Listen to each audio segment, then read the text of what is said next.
Hey guys, Jess Homemaking here. So tonight we're going to work on reseasoning and cleaning some cast iron skillets that I've picked up throughout the winter. It's raining today. Can't really plan anything yet, so it seems like the best time to do this. What I wound up scoring was a Lodge cast iron skillet. Got this at Goodwill. It's definitely been loved. It has a lot of scratches, sticky from the Goodwill tag. A little bit of rust there on the bottom, nothing crazy. It won't take a lot to get this guy back up and running. Picked these two up from Facebook Marketplace. The large one is a Lodge. Looks like it was very gently used, a little dirty on the inside. Probably was just stored around the house. Wasn't used much. Tiny bit of rust right up there. Not bad. And it came with, for an excellent price for the two, it's called Our Home. It's sold by Bed Bath & Beyond. Just another small skillet, like the one that I have that's in Lodge. This one is in great shape, same thing, a little dirty. So I'm going to clean them up and get them reseasoned so I can add them to my collection of cast iron. So I'll catch up with you guys here in just a couple minutes. All right, so step one is getting the oven ready for the reseasoning. What you're gonna wanna do is open up your oven while it's cool, and I had to wait a little while because dinner just finished, so it's finally cool enough. And I put some foil here on the bottom oven tray. That's so when you put your pans in, the grease that you put on them doesn't drip down on your heating element and make your whole house smoky. Reseasoning cast iron, it gets smoky. It just does. It's just part of it, but once you do it right, it'll be fine. So I've got that in there, got this tray and this tray. So I'm going to close up the oven. Now, what I want to do is I want to preheat the oven. So I'm going to preheat my oven to 450 degrees. So let's get him up there. There we go. Stop. While the oven preheats, I'm going to do the biggest no-no in the history of cast iron, but when you're reseasoning a pan, it's okay. I'm going to grab my Goodwill Lodge, the one that really needs the most work. See, dusty, dirty, a little rusty. And over here, I put some warm water and some Dawn dish soap. Dish soap is a no. After it's seasoned, don't ever use dish soap. But when you're trying to clean up a pan that you just got, you have to wash it. You have to get the grit off of it. And then we're going to reseason it. So in he goes. Let them sit. I like to use steel wool. This was a little round pad that you buy in the dish section at the grocery store. I use these without soap, with just water to clean out my pans. This time around, I'm going to use it and just scrub this pan, get all the dirt, any little pieces of rust off there, because these aren't heavily rusted, and that makes a big difference. If you buy one that's super rusted, you're probably going to have to use power tools, sanders, all that fun stuff. I try not to buy anything that's that labor intensive. So I am going to do this with all three of my skillets. And when I'm done, I'll show you the next step. All right, step two. All of the pans have been scrubbed. They're clean, but see, they're wet. You don't want wet. Wet and cast iron don't mix for a long time. So I am going to turn on, I've got each one on a burner, and turn each of the burners that has a skillet on high. They're going to warm up, and all of this water is going to evaporate, and it's going to heat up all of the skillets. Once the skillets are dry, then I can show you the last step, which is putting some oil on them and getting them in that oven. So I'll catch up with you in a few once they're all good and dry, and we'll finish up this process. All right, so You can see the one from Goodwill was in the worst shape. It's smoking a lot. That's kind of what's going to happen while they sit in the oven. There's not a whole lot you can do about that.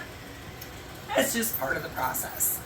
But I love cast iron, and you have to make a little bit of sacrifice to get them the way you want them. Next step, paper towel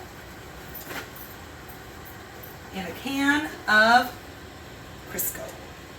You need heat resistant oil when you season your pans. Some examples: canola oil is a good one. Crisco is a good one.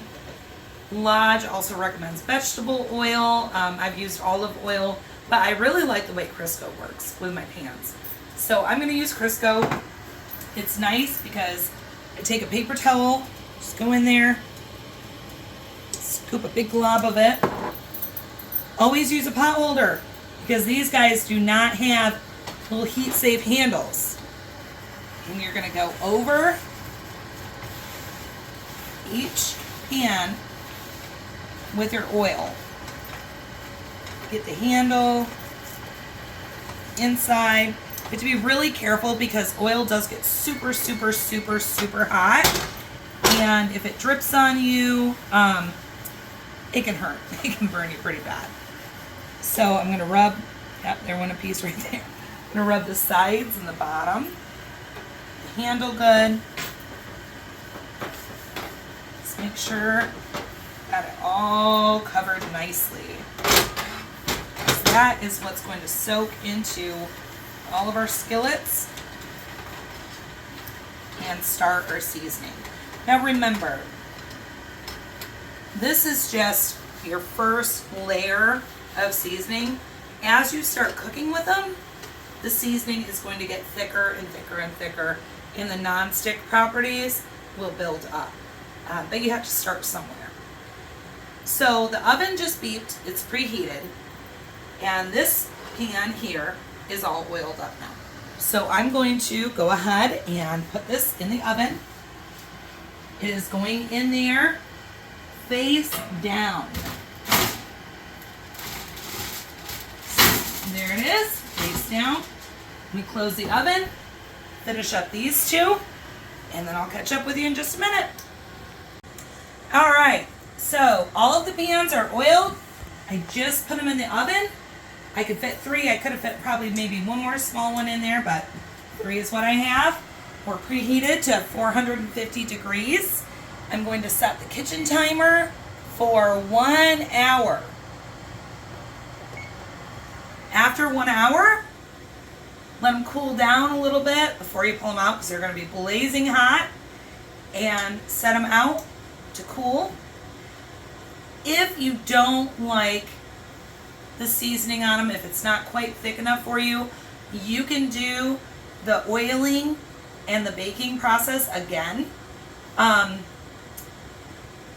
You don't have to wash them, obviously, because now that they're clean, you don't have to heat them up on the stovetop. All you have to do is oil them up, put them in that preheated oven again, and go through the process. You can repeat it as many times as you want, but the best way I find is I might run them through one more time and then fry some eggs or deep fry some fish. Cooking with oil really helps to season up a pan quick. So I'll catch up with you when these guys are done in about an hour.